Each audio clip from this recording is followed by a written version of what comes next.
महाराष्ट्रातील शेतीमध्ये सर्वात महत्त्वाचे पीक म्हणजे ऊस आणि शेतकऱ्याला हमखास नफा मिळवून देणारे हे एक कॅश क्रॉप म्हणजे नगदी पीक आहे।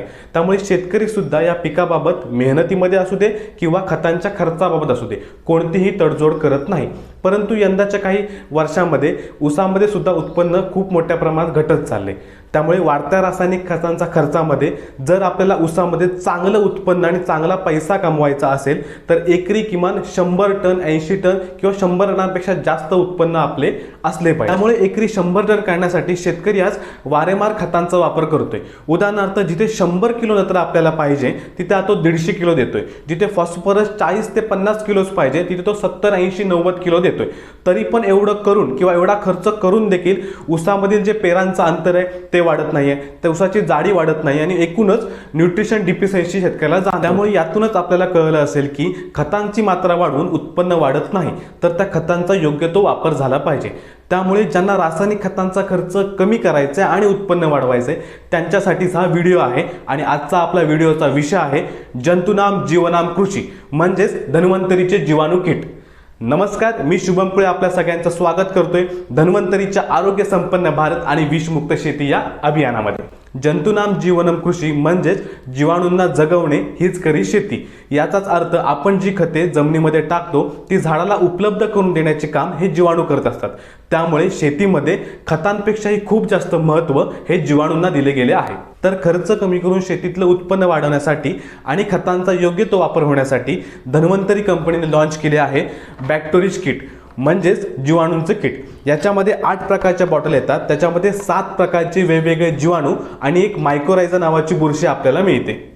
तर किटमधील पहिला जीवाणू आहे नत्र उपलब्ध करून देणारा जीवाणू। तर युरियासारख्या खतांचा वापर आपण नत्रासाठी करतो, परंतु त्या 46% नत्राच्या ऐवजी हवेमध्ये 78% नायट्रोजन आपल्याला आहे आणि तो नायट्रोजन किंवा जमिनीमधला नायट्रोजन झाडाला उपलब्ध करून देण्याचे काम हा बॅक्टेरिया करत असतो, जेणेकरून युरियासारख्या खतांचा खर्च आपला नेहमीच वाचू शकतो। त्यानंतर या किटमध्ये फॉस्फरसचे 2 जीवाणू दिलेत, कारण फॉस्फरस हा सर्वात महत्त्वाचा घटक शेतीमधला मानला जातो। कारण फॉस्फरस हा जागेवरून हलत नाही किंवा विघटन त्याचं होत नाही, तर फॉस्फरस विरघळवणारा एक जीवाणू त्यामध्ये आहे आणि तो विरघळलेला फॉस्फरस झाडापर्यंत आणून देण्याचं काम दुसरा बॅक्टेरिया करतो। असे 2 जीवाणू फॉस्फरसचे आपण या किटमध्ये दिलेले आहेत। त्यानंतरचा महत्त्वाचा जीवाणू आहे पोटॅश मोबिलायझिंग बॅक्टेरिया। पोटॅशयुक्त जे आपण खतं जमिनीमध्ये टाकतो ते तिथेच पडून जातात, त्यामुळे तो पोटॅश विरघळवून किंवा त्याच्या जागेवरून हलवून मुळांच्या कक्षेत आणण्याचं काम हा बॅक्टेरिया करत असतो। त्यानंतर मायक्रोन्यूट्रिएंटची कमतरता जाणवू नये म्हणून सिलिकॉन झिंक सल्फर सारखे जीवाणू आपण या किटमध्ये दिले आहेत, जेणेकरून सगळे मायक्रोन्यूट्रिएंट मुळांच्या कक्षेत उपलब्ध होतील आणि झाडाला योग्य प्रमाणात मिळतील। त्यानंतर सर्वात महत्त्वाची बॉटल म्हणजे व्याम म्हणजेच मायक्रोरायझा नावाची बुरशी। तर ही बुरशी झाडांच्या मुळांवर वाढते आणि झाडांची मुळे जिथे पोहोचू शकत नाही तिथे पोहोचून वेगवेगळे अन्नद्रव्य आणून झाडाला पुरवते। त्यानंतर बॅक्टेरिया वापरण्याची पद्धत आणि प्रमाण, त्यामध्ये 1 लिटर RPS आणि 1 बॅक्टेरिया किट हे 200 लिटर पाण्यामध्ये व्यवस्थित मिक्स करून एका एकरसाठी आपण ते सोडू शकतो। त्यामध्ये RPS वापरण्याचे फायदे असे आपल्याला होतात की सूक्ष्म अन्नद्रव्य उचलून घेण्यासाठी पांढऱ्या मुळांची संख्या आवश्यक असते, तर ही पांढऱ्या मुळांची संख्या वाढवण्याला RPS मदत करतं। त्याचप्रमाणे RPS मध्ये मोठ्या प्रमाणात सेंद्रिय कर्ब आहे, ज्याच्यामुळे बॅक्टेरियामधले जे जीवाणू आहेत त्यांच्या मल्टिप्लिकेशनला त्याची मदत होते, त्यामुळे खूप चांगले उत्पन्न वाढते।